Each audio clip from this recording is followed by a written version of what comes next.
Olá, meus irmãos, meus amigos. Estamos aqui para mais uma aula da Escola Bíblica Dominical da CPAD e hoje nós estaremos falando sobre a dessacralização da vida no ventre materno. Dessacralização da vida no ventre materno. Hoje em dia está se falando muito em aborto e nós precisamos falar alguma coisa a respeito. E a CPAD fez essa sugestão aqui, colocou na revista, e nós vamos assim expor aos irmãos algumas coisas a respeito disso, coisas muito importantes estas, científicas e bíblicas, dentro desse nosso estudo de hoje. Espero que vocês acompanhem, porque é uma coisa muito importante para o nosso desenvolvimento, tanto espiritual, né, como o secular, porque o secular ele acaba destruindo as pessoas se elas não tiverem uma visão real, verdadeira de tudo que está acontecendo, tanto no sagrado quanto no científico, ok? Então nós vamos expor um pouco aos irmãos a respeito dessas coisas, espero que com bastante concisão para que vocês possam entender. Mas vamos lá. O que significa dessacralizar, meus irmãos? Dessacralizar é tipo desmistificar, ou seja, deixar de ter ali um caráter sagrado, um caráter divino, alguma coisa assim inviolável, alguma coisa que não se pode mexer. E aqui nós estamos falando sobre vida e sobre vida humana, né? Então vejam, meus irmãos, que a gravidez por si só, ela já se opõe a esta tentativa de imposição, de se romper com a vida antes mesmo de que ela inicie extra-uterino, né? Do lado de fora do útero, essa vida que nós conseguimos palpar, pegar aqui, nós conseguimos tocar a barriga da esposa, mas não o feto lá dentro, não a criança que está sendo gerada ali. O pessoal tem entendido aí a vida como se ela só existisse do lado de fora do ventre materno, e não é dessa maneira, né? A cultura da morte intrauterina neste século aqui, ela está muito forte, muito forte. Estão atacando de uma maneira tal que é absurdo, já existem até leis a respeito, mas nós precisamos resistir a tudo isso, nós precisamos ter bom senso, nós precisamos entender que isso é um crime, né? Então nós precisamos trabalhar isso dentro de nós, e eu espero trazer bastante informações para vocês a respeito disso. Espero que vocês consigam entender, e se houver alguma dúvida podem me perguntar através do comentário lá, que nós levaremos mais esclarecimentos, né? Mas vamos lá. A mãe engravidou, vamos começar assim, a mãe, ela engravidou, basta que o marido ou ela mesma, alguém, passe a mão na barriga dela ali depois de um certo período de tempo, e é lógico que já em um pouco mais avançado de tempo, né, um estágio mais avançado da gravidez, que o feto vai dar sinal de vida. O feto ele vai se mexer, né? E não apenas isso, né? Ele responde ao movimento. Você passa a mãozinha para cá nesse sentido, ele vem com o pezinho nesse mesmo sentido. É dessa maneira. Quem já foi mãe ou quem já foi pai sabe muito bem disso. Podemos colocar aqui também o exemplo de Rebeca, na verdade, Gênesis 25, no versículo 22, né? Que fala que os filhos lutavam na barriga dela, e então ela disse ao Senhor assim, se é assim, Senhor, por que eu vivo? E aí ela consultou o Senhor a respeito, e ele orientou, explicou para ela o que ia acontecer. E essa luta se deu dentro do ventre materno. Vejam bem como a palavra de Deus, ela já lá de trás já começa a falar que a vida inicia no ventre, e durante o transcorrer vocês vão entender através de outros detalhes, outros versículos, que realmente inicia no ventre, né? Lucas 1, no versículo 41, também ele fala que quando a Maria, quando a Isabel ouviu a saudação ali de Maria, a criança estremeceu no ventre, né? E a Isabel ficou possuída ali pelo Espírito Santo de Deus. Lucas 1, 41 nos fala dessa maneira. Portanto, meus amados, é certo e sem nenhuma dúvida que a vida já se apresenta quando dá concepção, quando o zigoto junta-se ali com o óvulo. Mas é isso a gente vai falar no transcorrer, na verdade. Mas o pior, meus amados irmãos, é que hoje em dia eles estão tentando, desculpem até a expressão, mas estão tentando enfiar a goela abaixo das pessoas, né? Aquelas ideologias seculares que nós já temos falado nas aulas anteriores aí, né? Mas se existe ainda, meus amados, um povo que é temente a Deus, existe também um povo que insiste em desafiar a ciência com uma falsa ciência. Ela insiste em confrontar Deus, insiste continuamente em confrontar a Deus, meus irmãos. Agora, as pessoas que são tementes a Deus, como nós, que aqui estamos aprendendo, não estamos aqui de maneira nenhuma confrontando a ciência, ao contrário deles que confrontam a ciência. Nós não estamos aqui confrontando a ciência, não, mas sim confrontando a falsa ciência, as notícias falsas, os enganos que eles estão trazendo para cá, apresentando para nós e para o mundo todo. Isso é tudo coisas mentirosas, falsas, e eu vou mostrar e provar para vocês durante esse estudo de hoje, né? Então, da mesma maneira como a verdadeira ciência ela não confronta Deus, né? Ela não vai confrontar Deus. E hoje aqui, na verdade, nós estamos, meus amados, estimulando os irmãos a reagir contra este levante, contra este confronto que está sendo posto contra nós. A modernidade, as ideologias, elas tentam, as pagãs, né, elas tentam de todas as maneiras impor para nós essas coisas erradas, essa falsa ciência, essa teologia cuspida para todo lado aí, uma falsa teologia, sabe? Que se desgasta por si só, mas existem pessoas que acabam ainda caindo nesse tipo de armação, nesse tipo de mentira, né? Eu não falo aqui que nós devemos lutar de uma maneira abrupta contra eles, mas com certeza nós precisamos lutar contra essa modernidade e essas ideologias pagãs que tentam nos impor. Então não é uma guerra bélica, né? Mas eu falo sim de nós resistirmos, eu falo de nós participarmos de estudos como nós estamos fazendo aqui e termos argumentos e poder argumentar contra tudo isso.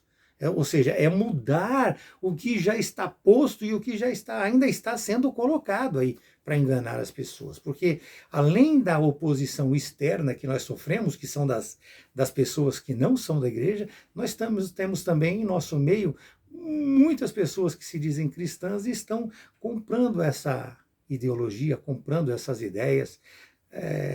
Posso dizer que às vezes de maneira enganosa, enganosa, proposital, e às vezes elas estão sendo enganadas, porque eles maquiam isso de uma maneira tal que ela vai se infiltrando de uma maneira bem sorrateira na mente das pessoas e consumindo as pessoas, vai destruindo a relação delas com Deus e com as coisas corretas, coerentes, equilibradas, com o racional, com a ciência, na verdade, né? Então, são pessoas que estão no nosso meio que aceitam essas posições e aí eles ainda buscam descaracterizar as escrituras, ou seja, eles nem se atentam à leitura, muitas vezes se atentam, eles fazem de uma maneira proposital, vindo a querer ali descaracterizar e desqualificar as escrituras sagradas. Eles alegam, inclusive, que as escrituras elas devem ser atualizadas, se ajustar com as atualidades, meus irmãos. Eles querem promover a atualização da Bíblia em benefício próprio ou em benefício de certos grupos, que nós vamos comentar também aqui no transcorrer dessa nossa aula, né? E assim eles vão se colocar sempre contra o cristianismo verdadeiro, alegando que a Bíblia não é infalível. E nós sabemos que a Bíblia é infalível, que o homem não foi criado à imagem e semelhança de Deus. Eles negam, meus irmãos, os milagres de Deus, negam o nascimento virginal de Cristo, bem como a divindade de nosso Senhor Jesus Cristo. Eles negam, meus irmãos, a expiação. Enfim, meus amados, eles atacam o sagrado de uma forma insustentável, eles não têm base nenhuma, mas eles não cessam de atacar, eles não param. E tem pessoas que vão se deixando envolver por essas coisas, meus irmãos. Ou sem querer, por desconhecimento da palavra, ou de propósito para tomar posse disso tudo e começar a usufruir das coisas que eles sabem que conseguem subtrair das pessoas, né? E nós não podemos, meus irmãos, nos calar. Nós somos hoje a defesa do evangelho nesta terra, assim como Paulo afirma lá em Filipenses 1,16, né? Que por amor ele sabia que ele estava incumbido da defesa do evangelho. Nós também hoje estamos aqui para isso. Nós estamos aqui para isso, meus amados. Certo é que o Evangelho de Cristo ele tem poder para isso. Porém, da mesma maneira como Paulo disse, nós não podemos nos calar enquanto aquilo que nós sabemos.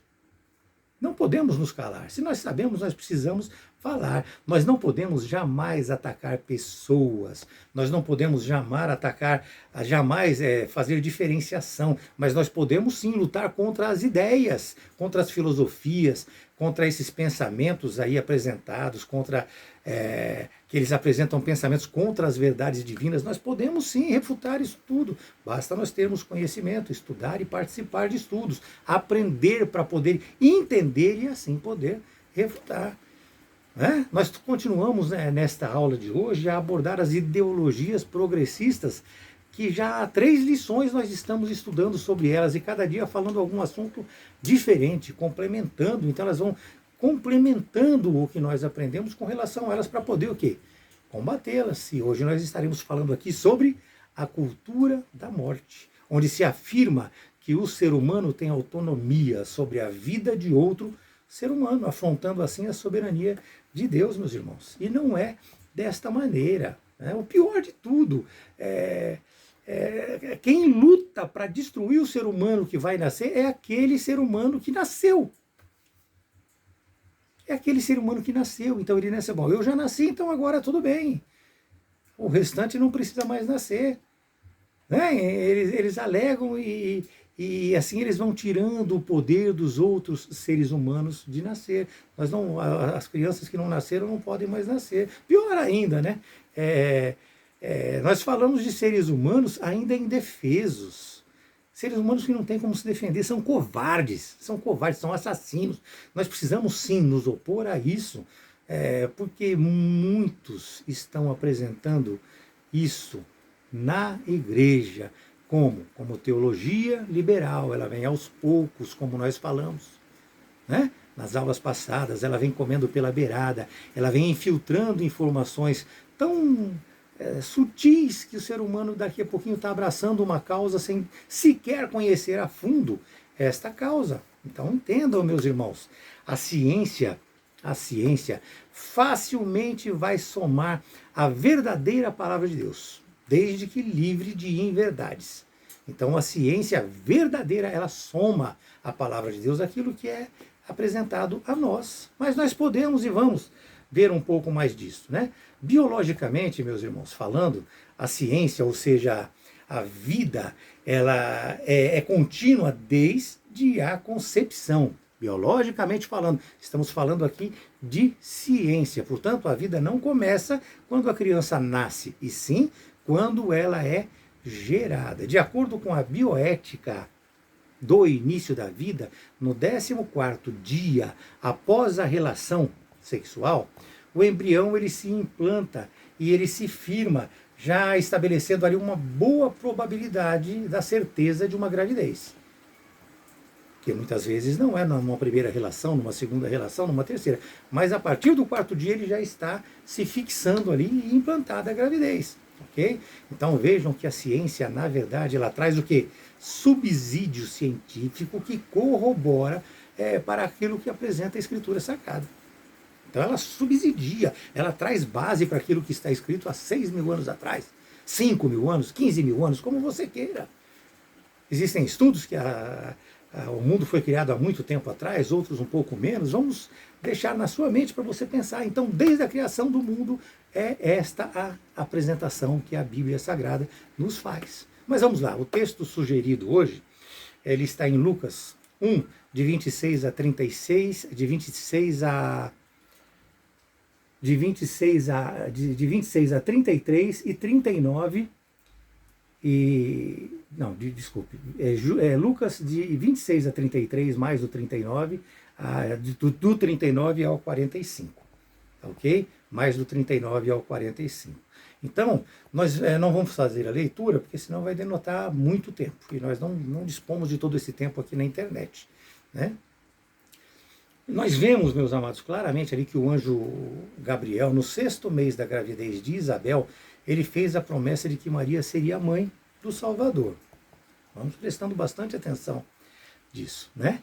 Já isso no texto, né? No primeiro texto a ser lido. Já de 39 a 45, de 39 a 45, ele já mostra a visita de Isabel, onde se mostra a gravidez virginal de Maria. E aí, neste texto, nós vemos detalhes muito importantes da vida intrauterina. Nós vamos comentar no momento adequado aqui. Mas o primeiro assunto que sugere a escola bíblica dominical fala sobre a concepção de Cristo, né? Então nós vamos discorrer um pouco sobre isso. Então, já dentro desse primeiro assunto, nós veremos que Cristo é tomado como exemplo de concepção, e até mesmo antes do seu nascimento, na fase de concepção intrauterina. Aí vem o anjo Gabriel, ele foi até Maria, anunciou sobre a ascendência de Deus, sobre a ascendência de Deus.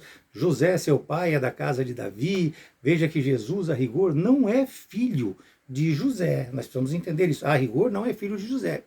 Ele é filho de quem? De Deus. Ele é filho de Deus. Porque o verbo de Deus foi gerado pelo Espírito Santo. E humanamente se falando, meus amados, ali no ventre de Maria. Então o texto de João 1,14 diz que o verbo se fez carne e habitou entre nós, cheio da graça e de verdade, e vimos a sua glória, glória como a do unigênito do Pai. Então Jesus, ele é o Filho de Deus. Meus amados, não houve ali conjunção carnal entre José e Maria, para que houvesse a concepção. Foi ali por obra do Espírito Santo. Nós precisamos entender de uma vez por todas isso. Todo mundo fala, eu sei, mas a gente precisa se concentrar nisso. Agora, do ponto de vista legal, humanamente se falando, o pai de Jesus é José. E é por isso que nós temos duas genealogias sobre essas questões. Duas genealogias de Jesus, em Mateus e em Lucas. Em uma dá ênfase à ascendência de Jesus em relação à sua mãe. Enquanto quanto à humanidade de Jesus, E em outra, em Lucas ali, ele destaca o lado do seu pai, porque ainda que José não fosse seu pai, biologicamente falando, porque Deus é de fato o pai de Jesus, o pai dele, mas ali ele destaca ali também a árvore genealógica de José. Lucas de 23 a 38, ele apresenta essa genealogia. Veja, portanto, que através deste levantamento, a ascendência de Jesus, chegaremos ali até a Davi, e aí num segundo estudo, aprofundando mais um pouquinho, vemos que vem ali de Adão essa ascendência. O segundo tópico desta lição nos fala sobre a virgindade de Maria, ou seja, é o milagre da concepção, Porque quando ela foi alertada pelo anjo, ela indagou: como será isto se eu nunca tive relações com homem algum? É bom dizer que Maria e José, eles já estavam casados segundo os costumes judaicos daquela época, pois o noivado já era entendido com a primeira parte do casamento, meus irmãos. E só poderia ser dissolvido mediante divórcio. Mas somente na segunda parte do casamento é que poderia haver esta relação de marido e mulher, ou a relação nupcial, ou sexual, como você queira tratar isso. É claro, isso ainda não havia ocorrido, que fique certo, portanto, que eles não se conheciam sexualmente falando. E assim o anjo Gabriel se apresenta, trazendo a notícia desta concepção milagrosa, e que este seria chamado o Filho de Deus. Maria, meus irmãos, ela não pediu sinal algum, mas o anjo antecipou-se e deu um sinal. Ele falou para ela, Ele avisou para ela, falou: Isabel, em sua velhice, também havia concebido, embora estéril. Então ali tinha uma prova. Ele falou para ela e foi confirmado isso. Ela, embora estéril, e em sua velhice, ela estava de 6 meses de gestação. Então o anjo falou isso para ela, 6 meses de gestação. Então aquilo já é uma prova, porque ela viu que isso tudo era verdade. Então veja que todas as duas concepções ali, elas foram milagrosas, cada uma a seu modo, é claro, né? Mas elas apresentam em si a relevância da gestação, o poder, o milagre da gestação, o milagre da vida.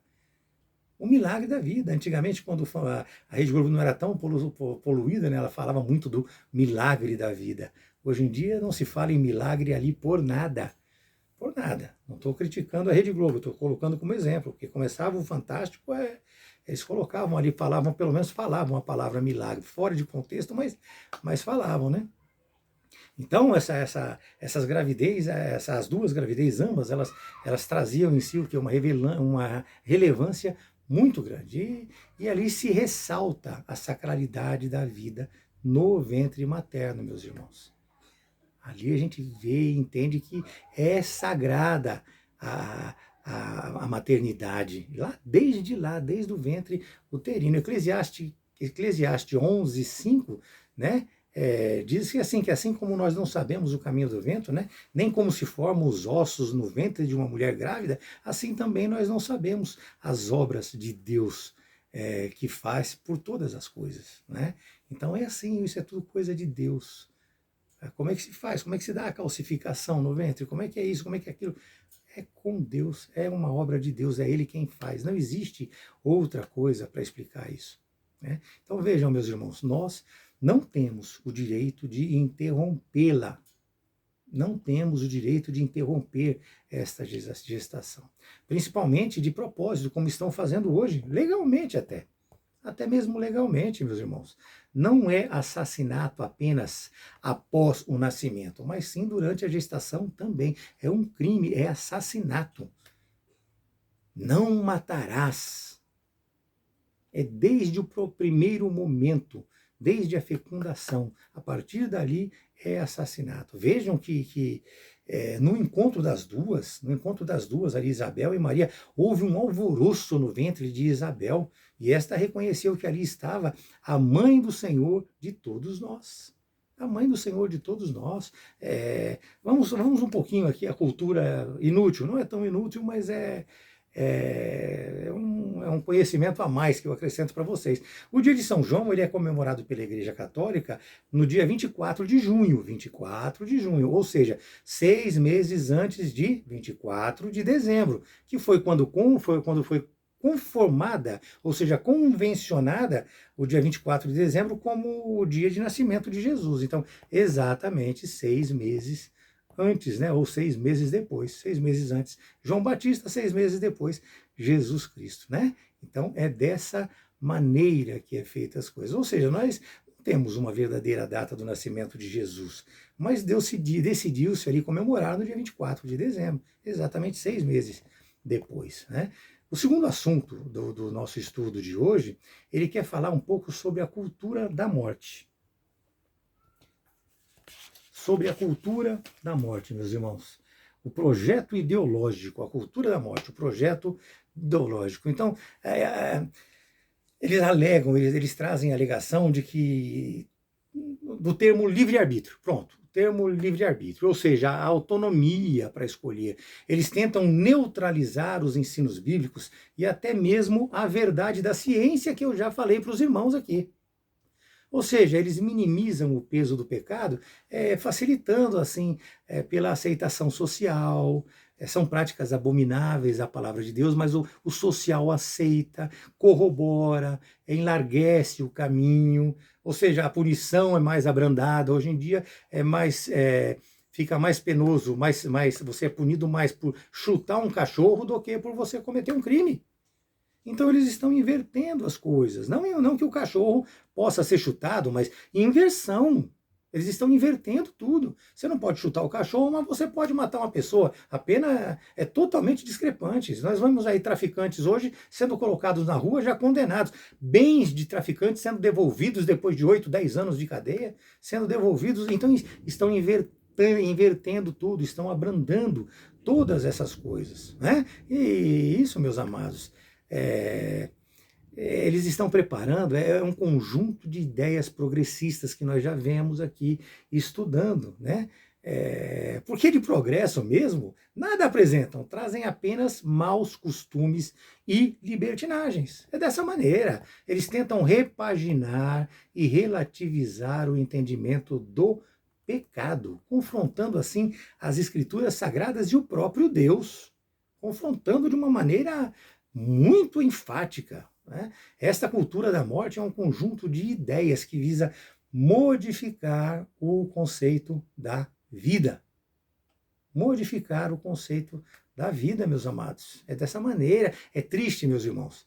Triste saber que existem pessoas no nosso seio, ou seja, dentro de nossas igrejas, dentro do nosso rol de familiares, defendendo essas ideias progressistas. Não sei se por terem já filhos envolvidos, parentes envolvidos, ou terem medo da consequência de uma pena mais grave para um filho, para um neto, eles estão abrandando todas essas coisas e tentando descaracterizar as escrituras, a Bíblia, tentando descaracterizar totalmente a racionalidade humana, o equilíbrio humano. Digo mais para vocês, eles estão confrontando todos esses estudos que estão sendo passados nesse trimestre pela CPAD, que é justamente isso, a Igreja de Cristo e o Império do Mal. Eles estão confrontando tudo isso e estão indo para cima. Não estão, eles estão atacando de uma maneira absurda. Basta você ver aí na internet, na televisão, na mídia de um modo geral, né? Essas pessoas, elas estão tentando mudar as verdades de Deus, espalhando o quê? Espalhando mentiras, né? Mentiras. E entre as pautas delas estão o quê? A legalização do assassinato de nascituros, ou recém-nascidos, né? Recém-nascidos também. Eles estão achando que a criança, quando toma conhecimento de que a criança tem um defeito, ou tem uma falha genética ou alguma coisa, ela pode ser morta lá no ventre, com quantos meses, sei lá, elas vão ter. Não entrei nesse assunto para pesquisar, mas ali, uma criança a partir do 6º mês, já teve casos de criança com 5 meses nascer e resistir, conseguir viver, conseguir continuar vivendo. Eles estão, a pessoa tem defeito com 5, 4, 6 meses, aí eles já estão querendo tirar a criança, abortar a criança. Então, é dessa maneira que está funcionando. Eles estão querendo também, meus amados, legalizar o assassinato de pessoas em estado terminal, aquela conhecida eutanásia, né? Eles estão chamando isso de morte boa. A eutanásia. Estão querendo legalizar essa eutanásia. Está quase morrendo. Aí chega uma pessoa, está querendo se livrar da mãe, ela já está meio ruim lá, poderia viver mais 10 anos, poderia se recuperar. Não, vamos, desliga, está sofrendo muito, está sofrendo muito. Meus irmãos, é coisa absurda. Estão fazendo também apologia ao suicídio. Basta estudar para você encontrar essas coisas. Basta você ler. Eles estão fazendo apologia ao suicídio.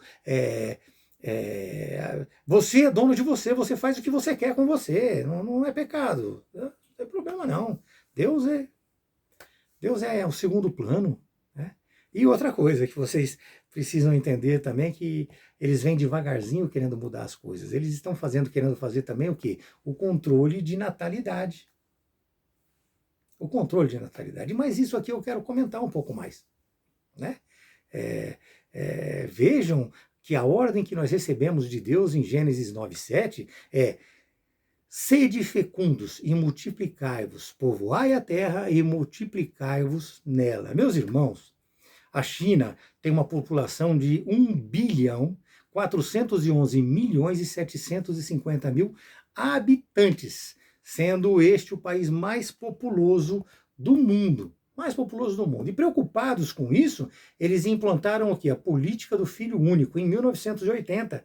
A política do filho único. E a consequência disto repercute até os dias de hoje. Embora esta lei tenha sido revogada em 2016, e aí eles passaram a incentivar, né, para que cada família tenha 3 filhos, né? Por quê? Porque houve uma queda muito grande da natalidade, um aumento muito grande de mortalidade. E gerou o quê? Uma grande perda com o envelhecimento da população e com a perda contínua de mão de obra. Da mesma maneira que nasce, morre. Então é uma coisa complementando a outra, não é reposição, nós não nascemos para isso, nós nascemos para a glória de Deus e para estar glorificando a Deus, mas nós temos um tempo limitado dado por Deus para cada um de nós. É dessa maneira. Deus é o Senhor de tudo, é o que cuida de tudo. É dessa maneira, né? Meus amados,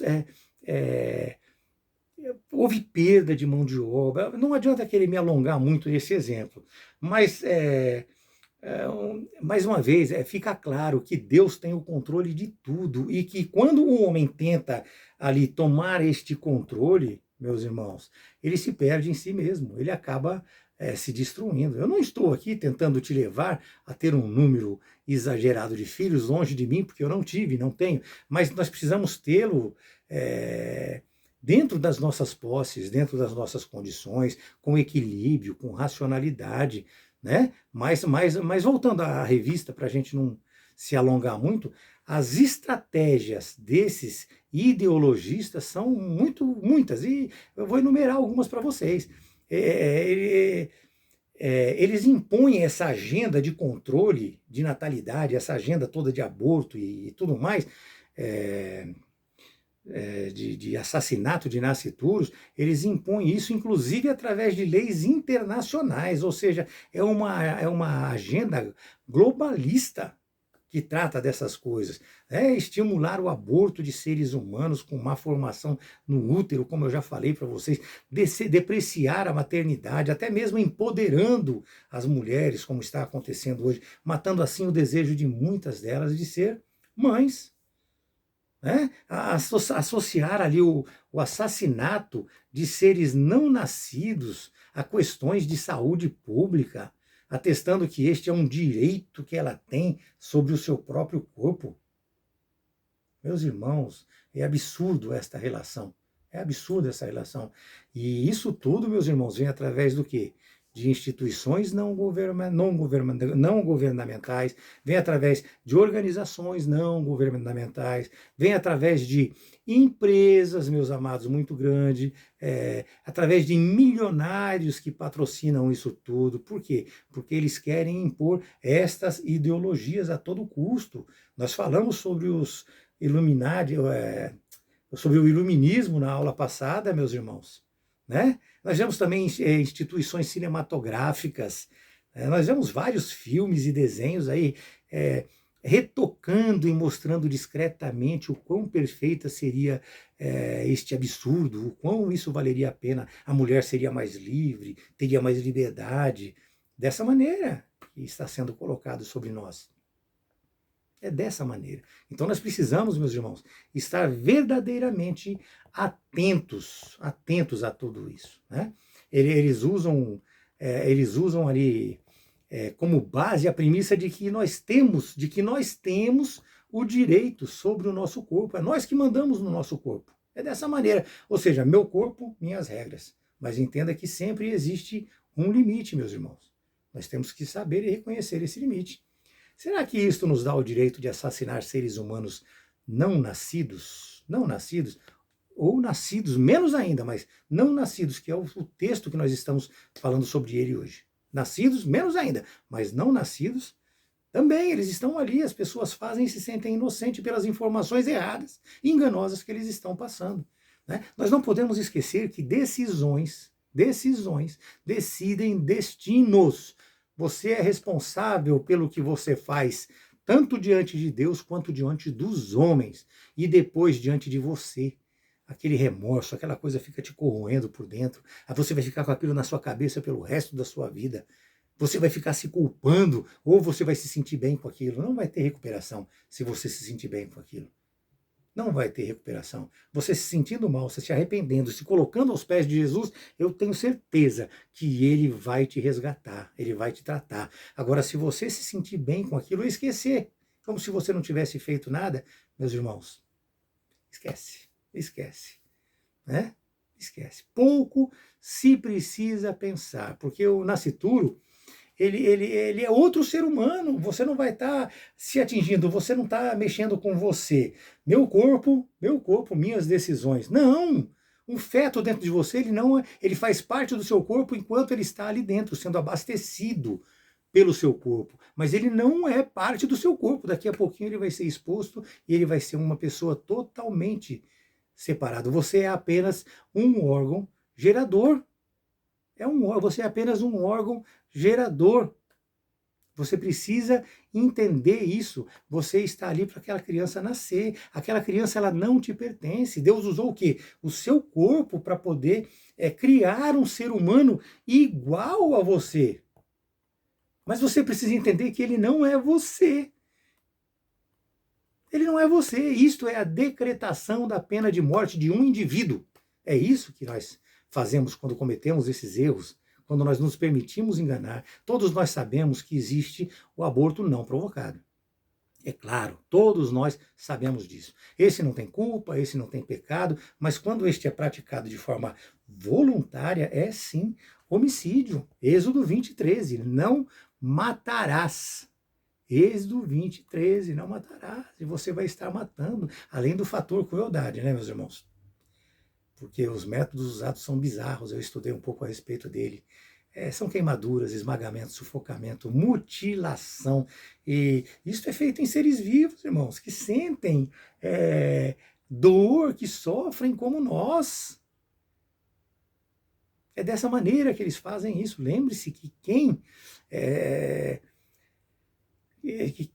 lembre-se que quem defende ou estimula esse tipo de prática comete o quê? O mesmo crime. Então, essas pessoas que estão estimulando, se você apoiar uma pessoa a fazer, se você ajudar uma pessoa a fazer, você está cometendo o mesmo crime, você é cúmplice diante de Deus, você é cúmplice e você vai pagar o preço. Por quê, meus irmãos? Funciona assim na ciência. Eu estudei bastante, mas eu pincei assim o que eu iria falar. Né? O zigoto é o primeiro estágio do desenvolvimento embrionário. É uma célula única, né, que ela é resultante da fusão dos dois gametas, o masculino e o feminino. E aconteceu isso, pronto. É uma vida. É uma vida.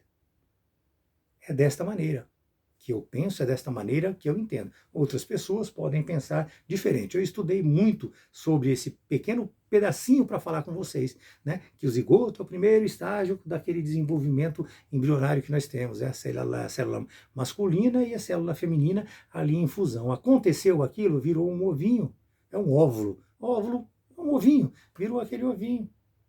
É isso que estabelece a existência da vida biológica. E no começo nós já falamos que isso acontece ali na média dos 14 dias após a relação sexual. Ou seja, quando você levantou a cabeça e estou grávida, você já está grávida. Ó, não veio para mim, já está grávida.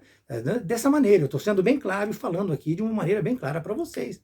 Sentiu que atrasou a sua menstruação, você já está grávida, não tem para onde ir, não tem o que fazer. Você já está grávida. E aí você tem que aceitar essa relação agora com esse novo ser que você está sendo usada para gerar ele. É dessa maneira. Né? Agora, isso daí vai estabelecer o quê? A existência da vida biológica. E aí tentarem, plantarem em você a ilusão de que só se torna um ser quando nasce, ou passado bastante tempo aí do período de gestação. Isso é distorcer totalmente tanto a Bíblia como o que decreta a ciência, ou o que a ciência explica. E o problema é que é de uma maneira descarada, de uma maneira hipócrita, meus irmãos. É difícil. E tem pessoas que abraçam isso com as duas mãos. Entendam, portanto, meus amados, que a vida é inviolável e nós precisamos entender que ninguém tem o direito de tirar a vida de ninguém. E isto em qualquer fase, seja intrauterino, seja extrauterino, na idade avançada, isto pertence aos desígnios apenas de Deus, apenas de Deus. 1 Samuel fala, o Senhor é aquele que tira a vida e é aquele que dá a vida, é aquele que faz descer a sepultura e é aquele que faz subir. 1 Samuel, desculpem, 1 Samuel 2,6. Portanto, a vida é dom de Deus. A vida é dom de Deus. Gênesis 2:7, meus amados. Então formou o Senhor Deus ao homem do pó da terra, ele soprou nas narinas o fôlego de vida, e o homem passou a ser alma vivente. Alma vivente.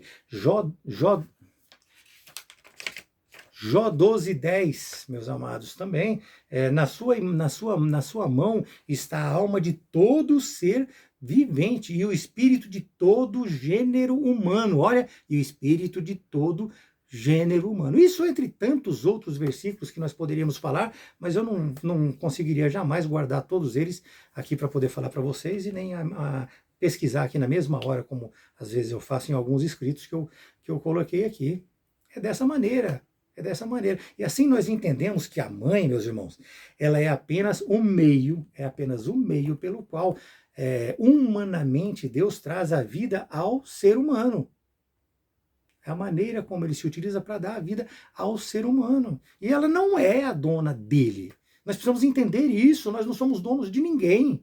De ninguém. Né? Gênesis 2:24 e Efésios 5:31, esses eu lembro bem, porque é muito simples. Né? Tá escrito lá nesses dois textos, assim, que é por isso que o homem ele vai deixar o pai e a mãe, vai se unir à sua mulher e vai se tornar com ela uma só carne. Então ele não vai ficar com a mãe, ele não vai ficar ali grudadinho, a não ser por opção dele. Né? Do contrário, o homem tem que se unir a outra mulher e vai ter que se tornar carne. É dessa maneira. Mas, contudo, eu entendo também, meus amados, que há exceção para a prática de aborto. Eu entendo. Qualquer um pode discordar de mim, não tem problema. Mas eu entendo que há, sim, algumas exceções. Uma exceção, vamos colocar aqui, é a necessidade de uma intervenção médica para salvar a vida da mãe. De repente, a mãe vai morrer, a intervenção médica para salvar a vida da mãe pode causar a morte do feto, a morte do filho. Então, há necessidade. Há necessidade. Então, é necessário? Tem que se fazer? Tem que se fazer. É diferente. Então, vejam bem a motivação. Veja bem a motivação. Lá em Êxodo 23:7 fala sobre isso, né? Da falsa acusação, você não vai se afastar, né? Porque se você matar um inocente e um justo, então Deus não vai justificar esse ímpio de maneira nenhuma. De maneira nenhuma. Então há necessidade de um motivo. Então eu entendo que esse seria o motivo. O risco de vida da mãe. Né? Então, há necessidade de aborto em algum caso? De acordo com os estudos, podem surgir outras necessidades, mas sempre que houver a ocorrência de risco de morte. Né? Matar um inocente, meus irmãos, é agravante, é muito agravante, muito agravante. Não se pode nem questionar e nem passar isso pela nossa cabeça. A vida, ela é preciosa demais, desde a concepção. E neste sentido, a Bíblia, ela é categórica. Não existe como se questionar isso, cientificamente, tampouco biblicamente. E aqui eu quero acrescentar o quanto a ciência, que há pouco tempo começou a ter meios de estudos para comprovações de muitos fatos, simplesmente e até agora somente corroborou para com os escritos bíblicos e ensinos de mais de 6.000 anos. É fácil ver isso, basta ler a Bíblia e ver o que a ciência hoje está dizendo que é verdade. Basta se aplicar nesse sentido.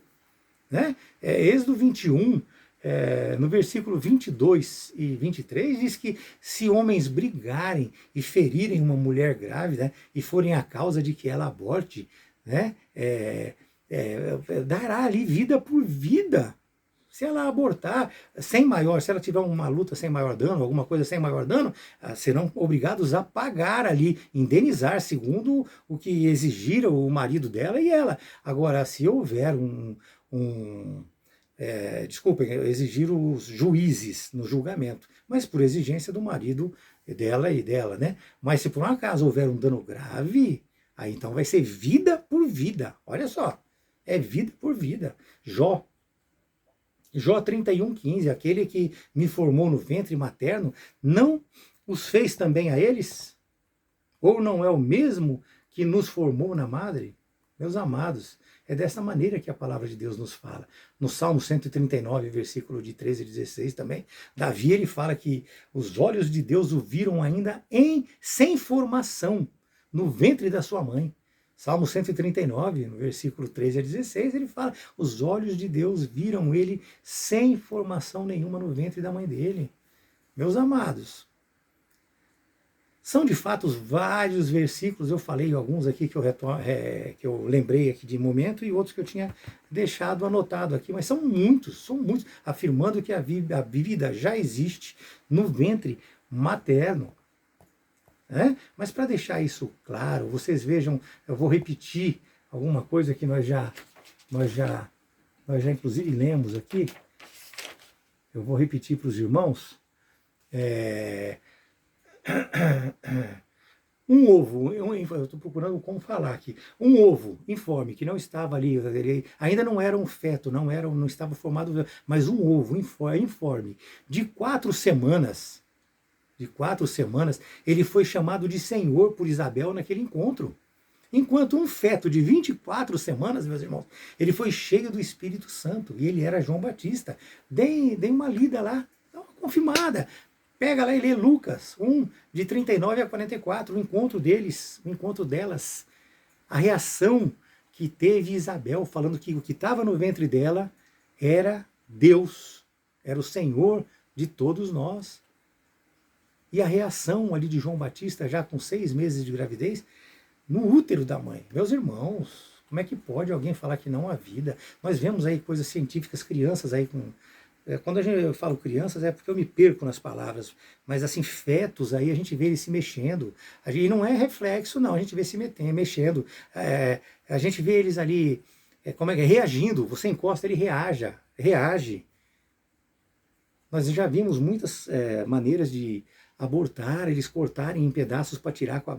Olha, meus irmãos, é uma coisa absurda o que nós vemos.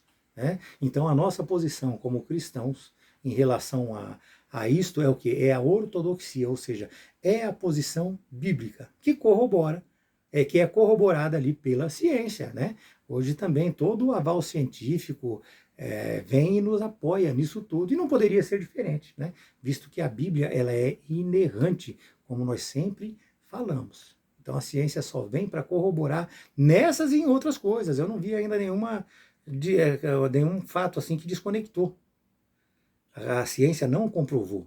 Ela está buscando comprovar ainda alguma coisa que não está comprovada. Mas tudo que ela estuda, ela fecha, não totalmente, mas ela fecha o estudo, corrobora com a palavra de Deus. Portanto, nós reafirmamos aqui, meus irmãos, que a vida humana é sagrada e é inviolável no seu direito de existir. Desde a concepção, portanto, interrompê-la em qualquer fase é pecado, além de ser crime. Vejam 1 Samuel 2,6. Já li agora há pouco, vou ler de novo para vocês mentalizarem. Né? É o Senhor quem tira a vida e quem dá a vida. É Ele que faz descer a sepultura e faz subir da sepultura. Amém? Espero ter esclarecido um pouquinho mais para vocês. Eu gostaria que vocês tivessem assistido até agora no fim aqui, para poder ter um estudo bem mais profundo. Eu coletei informações de vários lugares, acompanhei todo o estudo proposto pela revista, pesquisei autores, pesquisei várias coisas. É um esforço muito grande para tentar trazer alguma coisa rápida, básica, mas concisa, certa e verdadeira para vocês. Amém? Que seja dessa maneira que vocês tenham entendido tudo isso, tá ok? O YouTube informou para mim que eu tenho bastante pessoas que me seguem, mas não estão inscritas ali, eles assistem e tal, mas não estão inscritos. Então, se você puder se inscrever e puder curtir, porque as curtidas também são bem menos, e puder curtir, se você gostou do estudo, você me faça essa gentileza para poder trazer mais informação e distribuir mais informação para as pessoas. Não preciso aqui buscar ganhar dinheiro em lugar nenhum. Eu já tenho a minha entrada de valores. O que eu quero é divulgar a palavra de Deus e preparar você para essa guerra que nós estamos travando. Preparar você para que você não se perca no caminho que você está trilhando e que você ande exatamente pisando sobre os passos de Jesus e esteja com Ele no paraíso. Amém? Que Deus te abençoe, que você tenha um final de semana abençoado, em nome de Jesus. Amém? Deus abençoe vocês.